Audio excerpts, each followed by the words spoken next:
청중과 감성 코드를 맞추는 두 채널 교육을 이어가도록 하겠습니다. 청중의 외적인 하드웨어를 파악을 하라. 제품 이름도 호칭 못하게 중요합니다. 제품 이름도 호칭 못지않게 중요합니다. 몇 년 전 어떤 경영학과 교수님이 LG그룹에 강연을 갔습니다. 그런데 LG 디오스 냉장고를 지펠 냉장고라고 두 번이나 잘못 불렀습니다. 그 뒤로 청중들의 반응은 무반응으로 일관했다고 합니다. 그 교수님은 제품 이름을 잘못 말한 죄로 청중을 적으로 만든 것입니다. 그렇습니다. 기업인 대상으로 강연을 하는 것은 이처럼 하드웨어가 무엇보다도 중요합니다. 경쟁사의 이름은 첫 글자만 잘못 꺼내도 분위기가 급속적으로 냉각이 되니 각별히 주의해야 합니다. 화장품 회사에 가면 제품 이름이 왜 그렇게 다양한지 참 실소하기가 딱 좋습니다. 어떤 회사는 에센스라는 이름을 안 쓰고 세럼이라는 명칭으로 부릅니다. 그것도 모르고 강연장에 가서 이렇게 표현할 수도 있죠. 이번에 100만 개를 돌파한 모 에센스는 정말 대단한 제품이었습니다. 자, 이렇게 얘기하면 그 자리에서 바보가 됩니다. 에센스가 아니라 그 회사 강연에서는 세럼이라고 호칭을 정확히 했어야 됩니다. 바로 이 부분입니다. 강연을 하는 스피커가 세심하게 챙겨야 할 하드웨어는 한두 가지가 아닙니다. 가끔은 회사의 조직도까지 달달 외우고 가야 합니다. 본부 밑에 지사가 있고 그 밑에 지점이 있는 회사도 있고 지점 대신에 대리점을 두는 회사도 있습니다. 회사마다 그 조직들이 비슷하면서도 각기 다릅니다. 내부적으로 통하는 호칭을 정확하게 부르면 청중들에게 큰 호응과 박수가 터지게 돼 있습니다. 우리에게는 별것 아닌 것 같지만 강연을 듣는 청중들인 그 당사자분들에게는 자부심과 그 자체인 것입니다. 따라서 강연을 하는 스피커가 사전에 철저한 준비를 해야 합니다. 청중에 대한 단순한 관심이 깊은 신뢰로 돌아올 수 있으니까 말입니다. 일반적인 인간관계에서도 이 부분은 상당히 중요한 부분으로 통용이 됩니다. 예를 들어서 오랜만에 단골 식당에 갔는데 주인이 우리 집을 기억하고 댁이 그전에 서교동이라고 하셨죠? 자, 이렇게 얘기를 하면 어떻습니까? 그 식당 주인에 대한 신뢰감이 쌓입니다. 하지만 댁이 강남이시죠? 요즘 얼굴 많이 좋아지셨네요. 점점 예뻐지신 것 같아요. 자, 이렇게 얘기를 하면 아무리 뒷말이 칭찬으로 좋은 표현을 했어도 주소지에 대한 부분이 틀렸기 때문에 거주지에 대한 부분이 다른 곳을 얘기했기 때문에 그 식당 주인에 대한 믿음이 안 가게 마련입니다. 청중의 내적인 소프트웨어를 파악하라. 저도 비슷한 실수를 여러 번 한 적이 있습니다. 예전에 제가 어린이집 원장들을 대상으로 강연을 했었는데 제가 실수로 유치원 이야기를 한 것입니다. 그때만 해도 어린이집이나 유치원이나 저는 비슷한 줄 알았습니다. 그런데 제 강의가 끝나자 담당 선생님이 볼멘 표정으로 저에게 다가오는 것이 아닙니까? 아, 원장님, 유치원은 우리의 경쟁 상대거든요. 강의를 하실 때 유치원에 유자도 꺼내시면 안 됩니다. 저희는 어린이집입니다. 유치원이 아닙니다.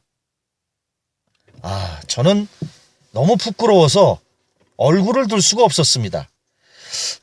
저는 청중에게 큰 신뢰를 한 셈이었습니다. 그 다음부터는 저는 어린이집에 가서는 절대로 유치원 얘기를 안 꺼냈습니다. 어린이집 원장님들은 그것만으로도 좋아합니다. 저는 몇 번의 강연을 통해서 어린이집 실상을 파악한 뒤에 소프트웨어 부분도 건드리기 시작했습니다. 제가 강의를 할 때 이렇게 표현을 했었죠.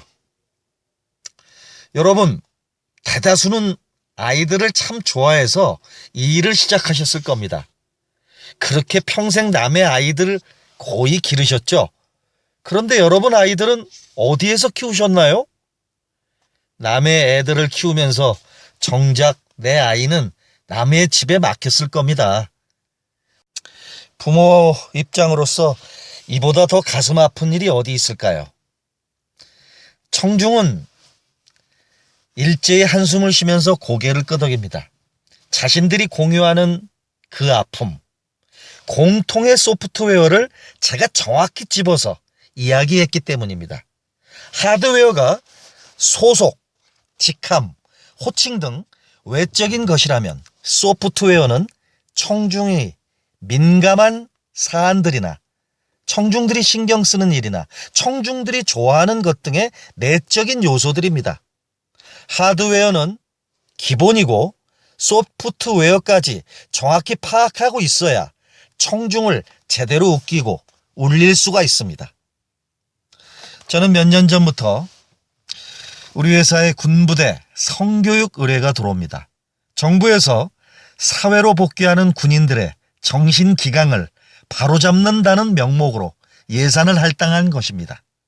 그때 우리 회사의 모 부원장님이 강사로 선택됐습니다. 나중에 알고 보니 정훈 장교들이 외모만 보고 강사를 골랐다고 합니다. 그녀가 도착하자 장교분들이 벌떡 일어나서 힘차게 인사를 했습니다. 안녕하세요, 강사님. 저희 장병들의 기대가 너무나 큽니다. 잘 부탁드립니다. 네, 부원장은 설레는 마음으로 군대 교육장에 들어갔다고 했습니다. 그때 부원장은 충격을 많이 받았습니다. 여 강사가 온다고 군부대 안에서 풍선을 붙이는 등 난리가 났는데 현수막까지 붙였습니다. 현수막 안에는 축 민간인 초청 강의라고 적혀 있었습니다. 부원장은 그들에게 강사가 아닌 민간인이었습니다. 그 뒤 그녀는 군부대 강연을 갈 때마다 이렇게 자기를 소개합니다. 장병 여러분, 안녕하세요. 민간인 강 부원장입니다. 그러면 군인들이 팔을 잡고 웃는답니다. 청중의 소프트웨어를 아느냐 모르느냐에 따라서 말의 힘이 그대로 결정되는 것입니다.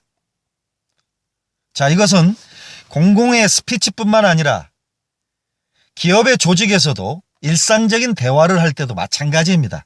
부하 직원들의 소프트웨어를 확실하게 파악해야지만이 신뢰를 받을 수가 있고 리더십을 얻어낼 수가 있습니다. 낙하산 타고 내려온 사람은 회의 때 부하 직원의 한마디에 그만 말문이 막힙니다.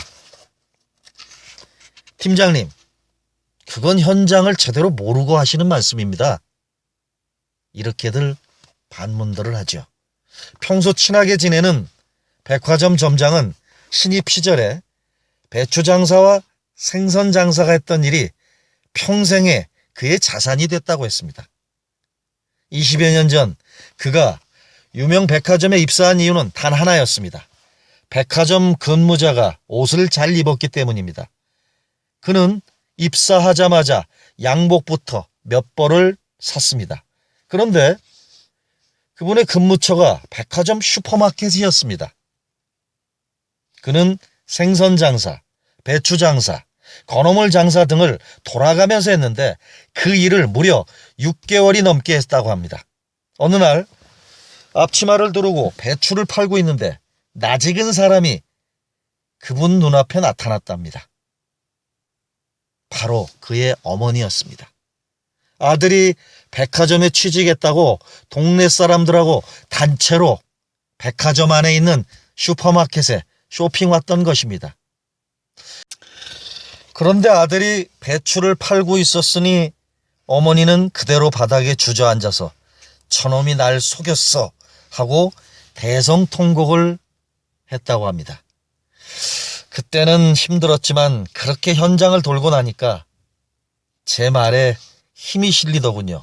저는 하루 종일 장화를 신고 일하는 생선 판매 직원들이 어떤 양말을 신어야 편안한지, 고등어 머리 없다고 따지는 고객들을 어떻게 상대해야 하는지 다 알고 있으니까요. 구두 코너에서 일하면서 사람들의 발냄새가 진짜 심하다는 걸 알았죠. 그래서 직원들에게 오늘 발냄새가 얼마나 많이 났냐고, 많이 맡았냐면서 고생 참 많이 한다는 거 안다고 이야기하면 벌써 직원분들의 듣는 자세부터 달라집니다. 네, 그렇습니다. 현장의 하드웨어와 소프트웨어를 어떻게 파악하고 있는지에 따라서 말의 실행력과 말의 리더십이 완전히 달라질 수가 있습니다. 2009년에 경제주간지 이코노미스트의 인터뷰 코너를 진행하면서 재미있는 교수 한 분을 만났습니다. 연세대 경영학과 이문규 교수입니다. 그의 강의는 재미있다고 소문이 많이 나 있던 터였습니다. 강의 평가에서도 늘 상위권을 유지하는 이 교수는 2007년부터 2년 연속 연세대학교 MBA 최우수 강의 교수상을 수상했습니다. 학생들은 20대, 30대인데 1050대잖아요. 수십 년의 차이를 어떻게 뛰어넘어야 할지 고민을 많이 했죠. 바로 소통의 기술이 필요한 겁니다. 초반에 서로 마음의 문을 여는 게 가장 중요합니다. 강의도 커뮤니케이션이고 하나의 마케팅이니까요. 네, 그 교수님은 마케팅의 핵심이 감성 코드를 맞추는 것이라고 말을 합니다. 일단 교수가 될 정도면 지식 수준은 비슷합니다. 그러나 교수의 능력은 제각각이므로 학생들과 감성 코드를 얼마나 잘 맞추는가에 따라서 실력이 좌우된다고 합니다. 그는 1980년대 미국에서 박사 과정을 마치고 시카고에서 처음으로 강사 생활을 시작했습니다. 당시만 해도 그 동네에는 백인밖에 없었습니다. 가뜩이나 얼굴이 까무잡잡해 보이는 동남아 출신으로 보이는 이 교수는 완전히 그 지역에서 이방인 취급을 받았습니다. 학생들이 들고 다니는 블루북에는 각 교수의 이름 옆에 지난 학기 강의 점수가 노골적으로 박혀 있었습니다. 말하자면 강의 쇼핑북인 셈이었습니다. 그분은 어떻게든 살아남아야만 다음 학기 강의를 계속할 수 있었습니다. 며칠 고민하다가 선택을 한 것은 바로 스탠딩 코미디였습니다. 미국 대학생들의 감성을 한 번에 장악할 수 있는 가장 좋은 방법은 가장 미국적인 스탠딩 코미디라고 결론을 내린 것입니다. 남을 웃기는 일은 엄청 어려운 일입니다. 그는 몇 달 동안 스탠딩 코미디만 계속 보면서 연구했습니다. 혼자 강의실용으로 대본을 짜서 만들었습니다. 처음에는 썰렁했습니다. 그러나 죽기 아니면 까무러치기로 계속 농담을 건네니 한두 번씩 웃기 시작하더랍니다. 몇 번의 성공을 하자 학생들의 태도가 완전히 달라졌다고 합니다. 그는 그때의 경험을 거울 삼아 한국에 돌아와서도 20대들과 감성 코드를 맞추는 일을 게을리하지 않았습니다. TV방송의 개그 콘서트, 우차싸 같은 코미디 프로를 녹화해 놓고 보는 것은 물론이고 지금 유행하는 드라마와 영화도 열심히 봅니다. 내친 김에 유명 영화배우인 최민수나 가수인 김은국의 성대모사까지 그럴듯하게 합니다. 그의 강의는 버라이티 쇼와 다름없습니다. 그렇게 학생들에게 친숙감을 심어주면 그 다음부터는 어렵고 재미없는 이론도 쉽게 학생들에게 전달이 됐다고 합니다. 이문구 교수는 학생들 머릿속에 지식을 억지로 넣어서는 안 된다고 말합니다. 지식이 오고 갈 바로 그 통로, 즉 감성 코드를 맞추는 것이 가장 우선이라고 생각합니다. 그런 면에서 성공한 그는 대학에서 가장 인기 있는 교수 중에 한 분으로 대접받고 있습니다. 교수에게는 학생이, CEO에게는 직원과 고객이, 시장에게는 시민이, 협회 회장에게는 협회 회원이 바로 청중입니다. 서로 간에 감성 코드가 맞으면 청중은 그때부터 마음의 문을 엽니다. 청중의 마음을 거침없이 드나드는 사람이, 바로 그런 사람이 되려면 하드웨어와 소프트웨어라는 두 개의 채널부터 완전히 장악해야 합니다. 네, 다음 제4장 청중을 다루는 기술입니다. 청중의 속성을 정확히 꿰뚫고 청중의 하드웨어와 소프트웨어까지 파악했다고 해서 다 끝난 게 아닙니다. 청중이 없는 스피치는 그저 독백에 불과합니다.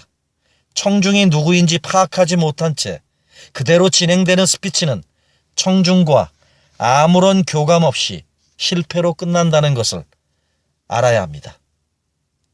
바로 이 부분을 알았다고 해서 스피치에 필요한 자질과 기술이 저절로 향상되는 것이 아니기 때문입니다. 실전에서 응용하려면 몇 가지의 과정을 거쳐야 합니다. 무엇보다 먼저 청중이 돼봐야 하고 청중을 흉내낼 줄도 알아야 합니다. 청중의 숫자에 압도당하지 않을 만큼의 그런 용기와 배짱을 가질 수 있도록 스스로를 훈련해야만 합니다. 내 의식의 일부가 될 때까지 청중을 다루는 그런 기술을 연마하는 시간이 반드시 필요합니다. 청중이 돼보라. 스피치에는 언제나 말을 하는 스피커와 듣는 청중이 있습니다. 그런데 평생 청중의 역할만 하는 사람이 있습니다. 그런 사람은 듣는 데만 익숙해져 있어 갑자기 스피치를 할 상황이 처하면, 갑자기 스피치하는 상황에 처하게 되면 무척이나 당황하게 됩니다. 제가 스피치 바이블 CEO 과정에서 첫 시간은 자기를 소개하는데 할애됩니다. 얼마 전 박 사장이란 분이 첫 시간에 자기소개를 했습니다. 그는 전 세계를 다니면서 오래된 집이나 아주 오래된 집이나 성을 사들여서 예술작품처럼 리모델링하는 일을 합니다. 여행 경험이 풍부하고 예술적 조예가 깊어서 누구나 그의 말에 빠져들곤 했습니다. 그런데 청중 앞에서는 자기소개 하나를 제대로 못했습니다. 도대체 무슨 말을 한다는 건지 모를 정도였습니다. 멀쩡한 그의 회사가 실체 없는 유령 회사처럼 느껴진 것입니다. 옆에서 지켜보는 제가 안타까울 지경이었죠. 그는 언제나 청중의 역할만 해온 것입니다. 객석에 앉은 채 저건 아무것도 아니야 이렇게 생각했는데 막상 그분이 많은 사람들 앞에 서서 연단에 서서 스피치를 하니 그동안 자기가 생각했던 것과 엄청나게 달랐던 것입니다. 그분은 머릿속이 하얗게 되면서 스스로 무슨 말을 하는지 모를 정도였습니다. 1대1의 대화는 재미있게 잘 하는데 퍼블릭 스피치, 대중들 앞에 서서 사람들 앞에 서서 막상 스피치를 하는 것은 왜 그렇게 힘든지 그는 당황을 많이 했습니다. 자신의 그 스피치 실력에 정말로 화가 났던 것입니다. 그는 자기소개를 끝낸 뒤 와인을 입에 대지도 않았습니다. 그러더니 손을 벌쩍 들고 일어나서 모두에게 정중하게 요청을 했습니다. 그분이 하신 말씀이 여러분 죄송합니다. 제가 여러분 앞에서 자기소개를 한 번 더 해도 되겠습니까? 네, 그러자 모두가 박수를 치면서 그를 응원했습니다. 두 번째 자기소개는 확실히 처음 번보다는 훨씬 더 낫습니다. 더 나아졌던 것이죠. 그러나 그의 표정은 여전히 안 좋았습니다. 20분 뒤에 그는 또다시 자기소개를 하겠다고 자리에서 일어섰습니다. 이번에는 엄청 더 잘했습니다. 청중은 그에게 모두 다 일어나서 기립박수를 보낼 정도였습니다. 그는 스스로에게 실망한 것 같았습니다. 나중에 박 사장은 이렇게 말했습니다. 원장님, 제가요, 어릴 적 때부터는 줄반장 한 번 안 해봤어요. 평생 남 앞에서 이야기할 일이 없을 줄 알았는데 나이 50에 스피치라는 관문을 통과하게 될 줄은 정말 저도 몰랐네요. 제가 어릴 때부터 학교 다닐 때 줄반장 한 번 안 했던 사람입니다. 평생 남의 앞에서 이야기할 줄 몰랐었는데 이런 일이 다 생기는군요. 네, 그렇습니다. 스피치는 청중 앞에서 얼마나 자주 이야기해봤는지가 무척이나 중요합니다. 스피커는 청중 역할을 해봐야 스피치를 더 잘할 수가 있습니다. 기업의 CEO나 고위공직자 등 리더일수록 말할 기회를 훨씬 많이 갖게 됩니다. 그런 분들은 의식적으로 청중이 돼보는 훈련을 해야만 합니다. 특히 저처럼 말하는 일을 직업으로 삼은 사람은 철저히 청중의 역할을 해봐야 합니다. 이렇게 생각을 해볼 수 있죠. 빨리 끝났으면 좋겠다. 예전에 제가 했던 생각입니다. 수년 전 제가 객석에 앉았을 때 처음 떠올린 생각입니다. 그만큼 강사와 청중의 입장은 서로 다른 것입니다. 저는 아무리 감동적인 강연이라도 무조건 제 시간에 끝내야 한다는 걸 새삼 깨달았습니다. 이렇게 주옥 같은 이야기를 공짜로 15분이나 더 해줬는데 감사해야 할 일 아닌가? 강사의 입장에서는 이렇게 생각을 합니다. 그러나 청중의 입장이 돼보니 그게 아니었습니다. 1시간짜리의 강의면 정말로 프로답게 1시간 안에 모든 이야기를 해야 되는 것입니다. 왜 질질 끄는지 저는 그것이 도무지 이해가 안 갔습니다. 준비해온 이야기를 하는 건지 자신의 기분에 도취돼서 자신의 기분에 취해서 즉석에서 이야기를 늘리는 건지 훤히 보였습니다. 왜 청중들이 보수적일 수밖에 없는지 그때서야 저는 이해가 간 것입니다. 청중이 돼보니 저도 모르게 스피커를 매우 까탈스럽게 평가 분석하게 됐습니다. 강사의 걸음걸이는 왜 저런 것인지, 옷은 왜 저렇게 후줄근한지, 머리는 감지도 않은 것 같은지, 강사의 발음이 시원치 않은 걸 보니 어제 술을 많이 마신 건 아닌지 등 강사의 사생활까지 저는 신경 쓰고 참견까지 했습니다. 저는 그 일을 계기로 청중이 훨씬 까다롭게 말을 하는, 강연을 하는 스피커를 평가한다는 사실을 체감했습니다. 또 한 가지, 청중이 돼보니 강사가 나를 알아주기를 바라고 있었던 것입니다. 스피커가 어떤 식으로든 내가 경험한 에피소드를 이야기해주면 저절로 신이 났습니다. 야, 저 사람 참 재미있게 강의 잘하네. 자, 이것이 아니라 나를 정말 알아주네. 이런 생각이 들면서 급속도로 강사와 저는 친밀감이 생기는 것이었습니다. 그런 내 자신을 돌아보면서 사람의 말은 인간관계라는 작품을 연출하는 연출자와 같다는 생각을 했습니다. 그래서 무대에 있던 사람은 무대 밑으로 내려와 앉아서 의자에 앉아서 청중이 돼 보아야 합니다. 청중을 흉내내라. 아휴, 그런 거야? 저는 청중과 가까워지기 위해서 일부러 구수한 지방 사투리를 많이 쓰기도 합니다. 서울말을 주로 표준어를 쓰지만 상황에 따라서 청중들과 함께 공감대를 쌓고 호응을 얻기 위해서 저는 사투리도 사용하기도 합니다.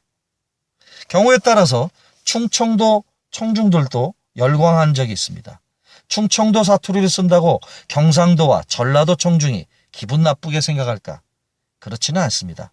내 사투리 안에서 고향의 냄새를 맡으면서 고향을 잊지 않는 수더분한 사람으로 대합니다. 물론 그 지방 사투리까지 흉내내면 금상첨화입니다. 청중은 집단화가 되면 순박해집니다. 별것 아닌 사투리 한마디에도 청중들은 감동하면서 박수를 칩니다. 청중은 강사와 마주하는 그 순간 무엇으로든 동질감을 갖기 원합니다. 그래서 전문 강사분들은 옷이 많아야 합니다. 의상도 청중의 분위기에 맞게 입어야 하기 때문입니다. 남의 결혼식 때 청바지를 입고 가면 실례이듯이 스피치를 하는 상황에 걸맞은 적합한 옷을 입지 않으면 곤란합니다. 저는 송년회 파티에서 스피치를 할 때는 드레스를 준비하고 지방에 내려갈 때면 편안한 정장을 고릅니다. 만약 시골 할머니들과 베트남 세대들 앞에서 짧은 치마를 입고 가면 과연 어떤 반응이 나오겠습니까? 대번 이런 말이 나올 것입니다. 아이고, 텔레비전에서 보는 거랑 영 딴판이네. 도시 여자인기라. 네, 그렇습니다. 청중은 이미 방송 매스미디어, 텔레비전이라든지 영상 매체 이런 것들을 통해서 제게 기대하는 이미지가 있고 그 모습으로 나타나기를 원합니다. 그래야 동질감을 가질 수 있기 때문입니다. 지난 여름 MBC에서 스피치 특강을 했습니다. 그때 탤런트 정호근 씨가 초등학교 1일 교사를 연기했는데 모두가 만점을 줬습니다. 얘들아 안녕. 선생님은 혜민이 아빠야. 오늘 선생님이 이야기하고 싶은 건 고운 말을 쓰자야. 너희들은 만나서 반가워를 뭐라고 하니? 반가 이렇게 하지? 그렇지? 기분 좋을 때는 뭐라고 해? 이러지? 그런데 한번 생각해봐. 힘들게 한글을 만든 건 우리 세종대왕님이 만들었었잖아. 그 소리를 들으면 얼마나 세종대왕님이 슬프겠니? 힘들게 한글을 만든 우리 세종대왕님이 그 소리를 들으면 얼마나 슬프겠니? 40대 중반인 그가 초등학교 2학년 여자의 목소리로 10분 내내 강의를 하니 아이들이 집중했습니다. 자신들을 그대로 흉내냈기 때문입니다. 그런데 그가 원래의 방송에서 하던 굵은 목소리로 다음과 같이 말을 했으면 어떻게 됐을까요? 너희들 말이야, 반가, 이게 말이나 된다고 생각하니? 아마 아무도 듣지 않았을 것이다. 강연 중에서 가장 어려운 게 중고등학생 대상 강연입니다. 대부분의 강사분들이 실망하고 강단에서 내려오는 경우가 많습니다. 한쪽에서는 학생들이 머리를 비비 꼬고 휴대폰을 만지작거리면서 한눈을 팔죠. 친구랑 장난도 치고 잡담도 하고, 또 한쪽에서는 꽈당하고 넘어지기도 하고 자기들끼리 팍장대소하는 등 오합지졸이 따로 없습니다. 아이들은 전문 강연에 익숙하지 않아서 어떻게 스피치를 들어야 하는지를 아예 모릅니다. 스피치도 많이 들어본 사람이 잘 듣습니다. 청중으로서 자세가 이미 몸에 배어 있기 때문입니다. 네, 스피치에 대해서 무개념인 중고등학생들 앞에서 그들 나이에 동떨어진 이야기를 한다면 그들에게 호응을 기대하기는 어렵습니다. 강사는 일단 청중인 학생들을 흉내내야 합니다. 저의 경우는 제 자식 이야기를 많이 합니다. 그리고 제 자녀의 말투나 행동을 그대로 흉내냅니다. 아이들은 깔깔 웃으면서 호감을 표시하게 됩니다. 강사가 청중을 흉내내는 이유는 뭘까요? 청중에게 마음의 안정감을 주기 위해서입니다. 올만한 사람이 왔다는 걸 확인시켜 주기 위해서입니다. 청중 입장에서는 청중들의 그 입장, 청중들 자신과 동떨어진 것 같고 오면 안 될 사람이 와서 이야기하는 것만큼 고통스러운 일이 없습니다. 금융통화위원회 정순원 위원은 평소 강연을 많이 합니다. 그는 경제학자 출신으로 직원들 앞에서 3,000회 이상 노사관계 특강을 해온 그런 많은 경험을 통해서 스피치를 고객 입장에서 해야 한다고 강조합니다. 수많은 노사관계 특강을 해온 경험을 통해서 스피치를 고객 입장에서 해야 한다는 걸 그분 스스로가 체득했다고 합니다. 스피치는 원래 말하는 사람보다 듣는 사람이 훨씬 더 힘듭니다. 물론 말하는 사람이 듣는 사람의 입장을 이해하고 흉내까지 내면서 동질감을 갖게 해주면 듣는 사람들은 공감합니다. 그런데 이질감만 갖고 졸음을 참아야 한다면 그런 중무동이 없습니다. 스피커는 항상 청중 입장에서 생각해야 합니다. 청중의 숫자에 압도당하지 마라. 사람들은 보통 10명 정도의 사람 앞에서는 말을 잘하다가도 100명 정도 사람들 앞에서는 제대로 말을 못합니다. 완전히 다른 영역이라고 생각하는 모양입니다. 스피치에서는 10명이나 100명이나 사실 다른 게 없습니다. 시선 처리만 조금 달라질 뿐입니다. 스피치의 내용이나 목소리의 톤 등은 10명 앞에서와 똑같이 같게 하면 됩니다. 그러나 스피커들은 청중이 많을수록 목소리 톤을 높입니다. 잔잔한 에피소드를 웅변 스타일로 이야기하기가 있습니다. 숫자에 압도돼서 말과 행동이 달라지는 것입니다. 1,000명이 앉아 있어도 듣는 사람은 각각의 개인입니다. 한 명씩 자기가 필요로 하는 말을 챙길 뿐이거든요.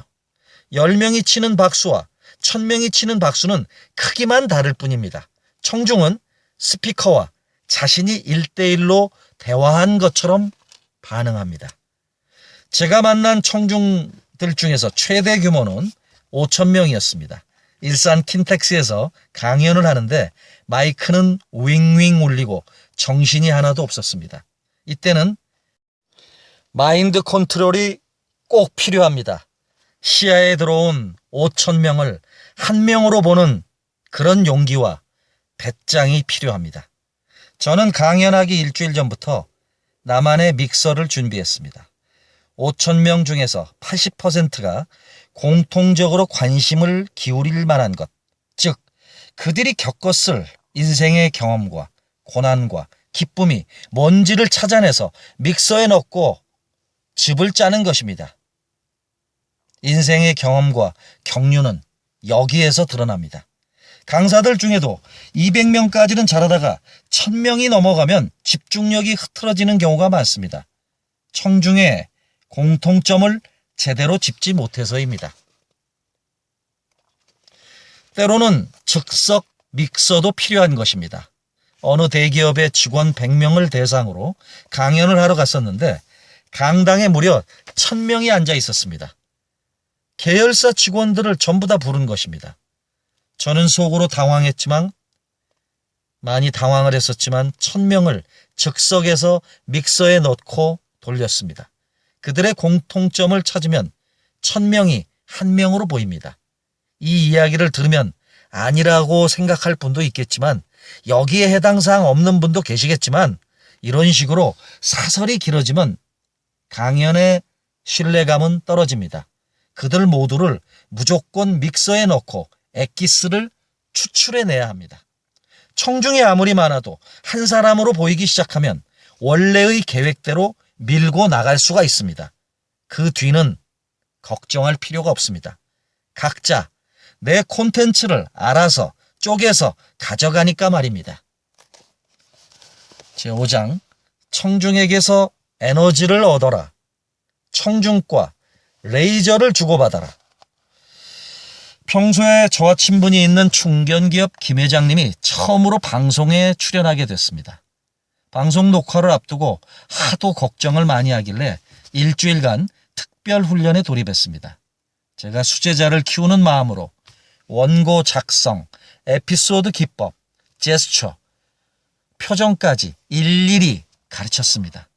결과는 대성공이었습니다.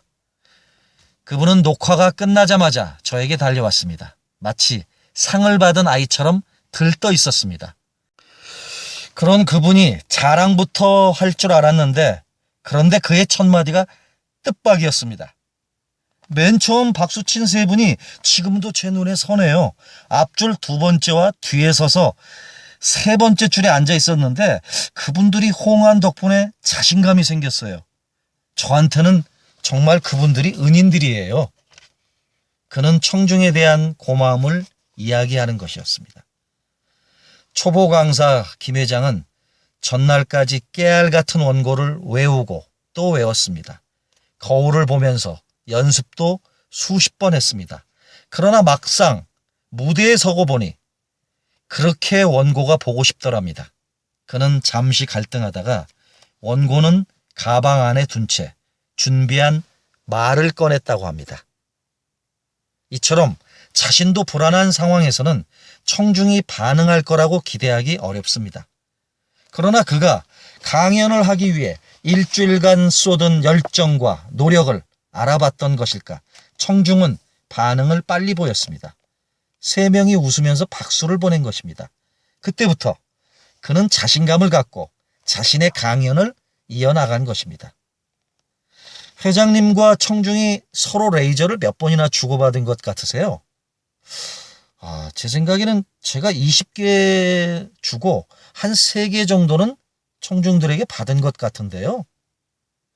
초보가 3개나 받다니 참 대단하네요. 다음에는 12개만 주시고 6개 받아보세요. 네, 저는 이렇게 얘기를 해줬습니다. 스피치는 성공률을 높이는 게 중요합니다. 청중이 반응하든 말든 아랑곳 없이 스피치의 성공률을 높이는 게 중요하다는 것입니다. 계획대로 온갖 이야기를 늘어놓아서는 안 됩니다. 반응이 괜찮다고 강연 시간을 마구 늘리는 사람도 많은데 이도 바람직하지 않습니다. 강연은 연극이나 마찬가지입니다. 청중이 박수를 쳤다고 했던 대사 또 하고 시간을 끄는 배우는 없지 않습니까? 아무리 흥이 나더라도 정해진 제 시간 안에 무조건 끝내야 하는 것입니다. 저는 김 회장의 말을 듣고 제게 첫 은인이 누구였는지 기억을 더듬었습니다. 바로 20여 년 전 대우자동차 여자 직원들이었습니다. 만약 그때 그녀들이 제게 호응하지 않았다면 저는 어떻게 됐을까? 어쩌면 저는 강사의 길을 진작에 포기했을지도 모릅니다. 그때 그 강의는 자동차 영업소에서 유니폼을 입고 근무하는 20대 초반 고졸 여성들 대상이었습니다. 강연 주제가 어찌나 촌스러운지 지금도 기억이 납니다. 여성의 사회 참여와 프로의식이 주제였습니다. 진부한 주제라서 오히려 망가지기 쉬운 강연이었습니다. 저는 강의 내용을 A4 용지 17장에 깨알같이 써서 달달 외웠습니다. 그리고 그걸 한 장짜리에 요약본으로 만들고 혹시나 하는 마음에 원본 17장도 가져갔습니다. 저는 첫 마디를 이렇게 건네고 시작했습니다. 여러분들 외로우시죠? 그러자 뚱한 얼굴로 앉아있던 그녀들이 무슨 이야기를 하려나 싶어 제 얼굴을 똑바로 봤습니다. 영업소의 여자 직원들이라곤 사실 여러분들밖에 없잖아요. 조회 시간에 남자들한테 온갖 욕 듣죠. 커피 심부름 하느라 정신은 하나도 없죠. 회의 끝나고 11시 반쯤 되면 남자 직원들은 썰물 빠지듯 외부 영업장으로 다 나가버리지 않습니까? 그렇죠? 그러니 여러분들 혼자 덩그러니 사무실 안에 있다가 짜장면 먹으면 참 눈물 납니다. 여자 혼자다 보니까 스트레스가 참 만만치 않은데 그걸 알아주는 사람이 어디 있나요? 알아주기는커녕 부려먹지나 않으면 다행이죠.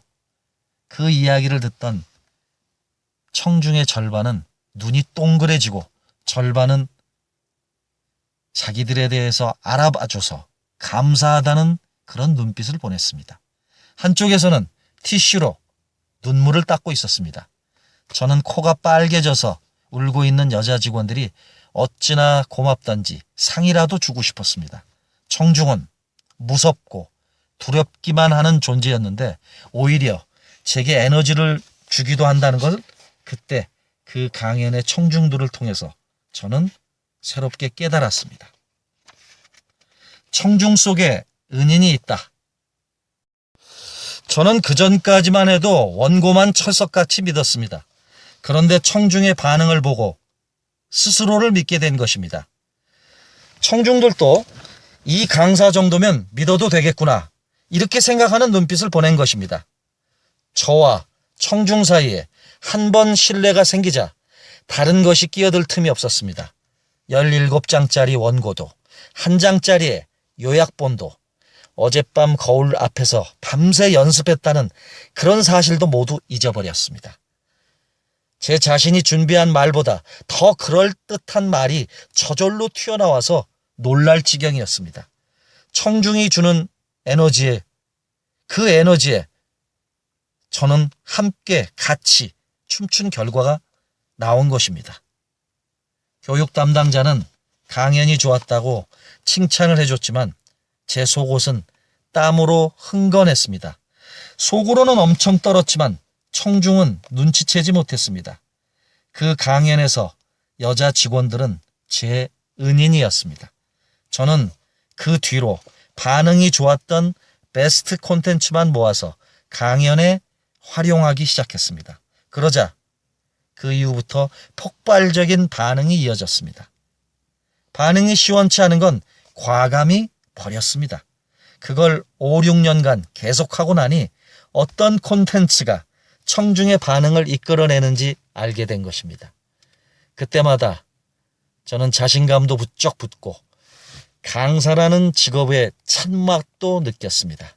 강사가 된 지 7년쯤 되자 청중까지 반응을 유도할 수 있었습니다. 예를 들어 제가 눈물을 유도하면 청중은 그 자리에서 웁니다. 그러다 제가 웃음을 유도하면 박수를 치면서 막 웃습니다.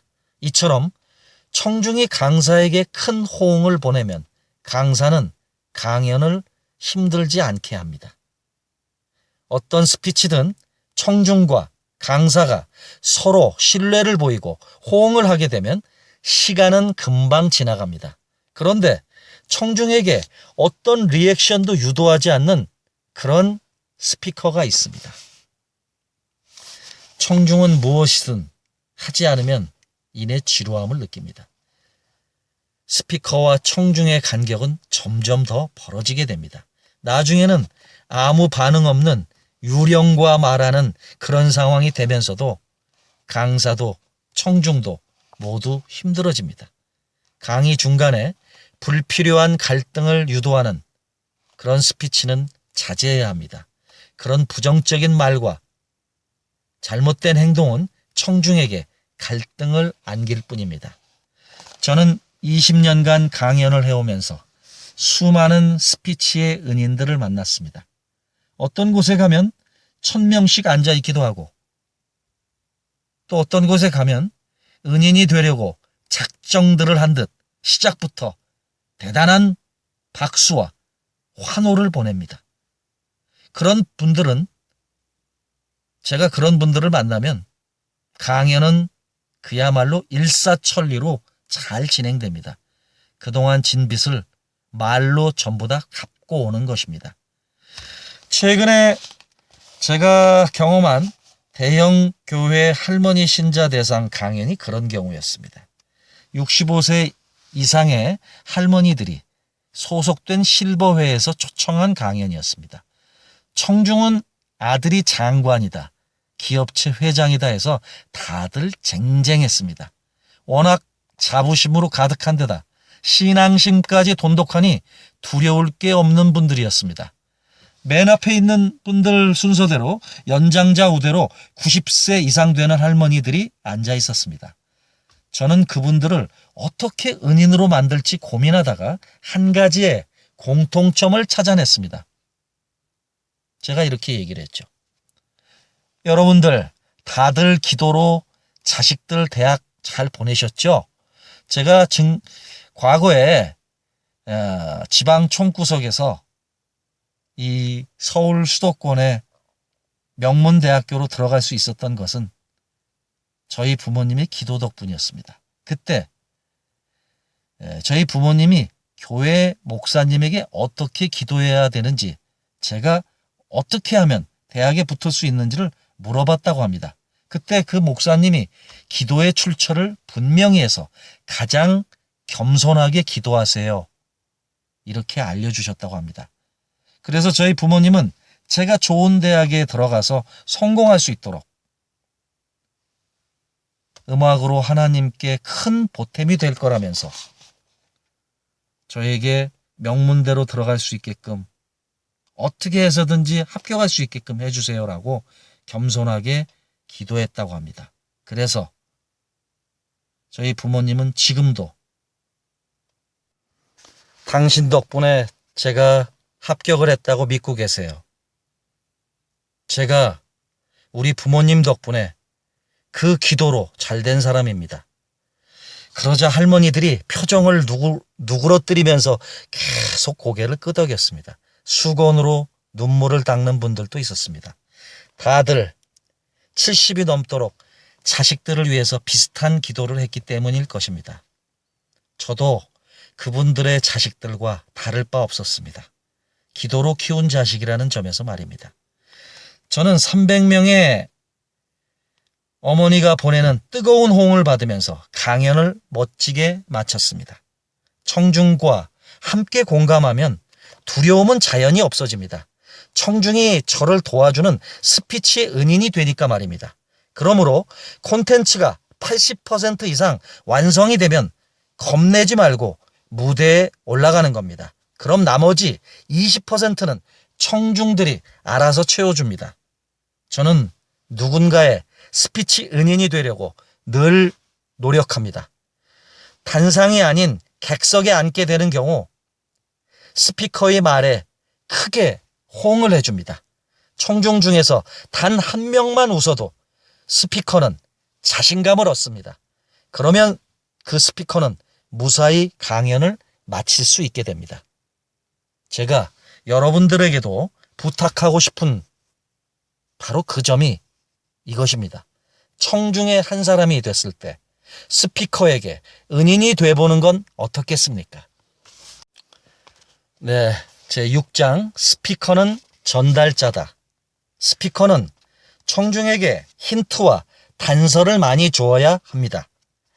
저는 스피커로 오랫동안 활동했습니다. 그러나 청중으로 참석한 경우도 금못지않게 많이 있습니다. 가끔은 스피커보다 청중으로서 실력이 더 뛰어나다고 생각도 합니다. 저는 대학에서 여성학을 공부했었습니다. 당시 저는 1시간짜리 여성학 강의를 들으면서 10시간 분량의 스피치 원고를 썼습니다. 그런 식으로 모든 강의를 제 영업에 알뜰하게 활용했던 것입니다. 나중에 계산을 해보니 한 학기 등록금은 500만 원이었지만 수익은 거의 20배 이상이 넘었습니다. 저는 대학 강의실에서 배운 내용을 20배 이상 가치를 높인 셈입니다. 그러나 어떤 사람은 들을 만한 내용이 없다면서 수업 시간 내내 잠만 잤습니다. 저는 그걸 보면서 깨달았습니다. 스피치 콘텐츠는 스피커의 실력이 아닌 청중의 실력에 따라 그 가치가 좌우된다는 걸 말입니다. 공짜 강의라도 제대로 들으면 인생이 바뀔 수 있습니다. 제 경우가 대표적인 사례였습니다. 제가 강사라는 직업을 택한 것도 누군가의 강의를 들었기 때문입니다. 20여 년 전 우연히 어떤 모임에서 강의를 듣게 되었습니다. 주제는 직업관과 프로의식에 관한 것이었습니다. 맨 뒤에서 저는 몸을 비스듬히 기대고 앉아서 이야기를 듣다가 문득 이런 생각을 했습니다. 야, 나라면 저 이야기를 저렇게 안 할 텐데, 사례와 근거를 들면 더 좋을 텐데, 더 실감나게 표현하면 좋을 것 같은데, 저 이야기는 더 길게 해도 좋은데, 네, 이런 생각들을 많이 했습니다. 저는 강의 시간 내내 직접 강연을 하는 강사, 스피커가 되어서 종횡무진 뛰어다니는 모습을 상상했던 것입니다. 그러다가 이런 생각까지 들었습니다. 아, 내가 무대 위로 올라가면 완전히 청중들을 휘어잡을 수 있을 텐데, 그때까지 무대에서 지휘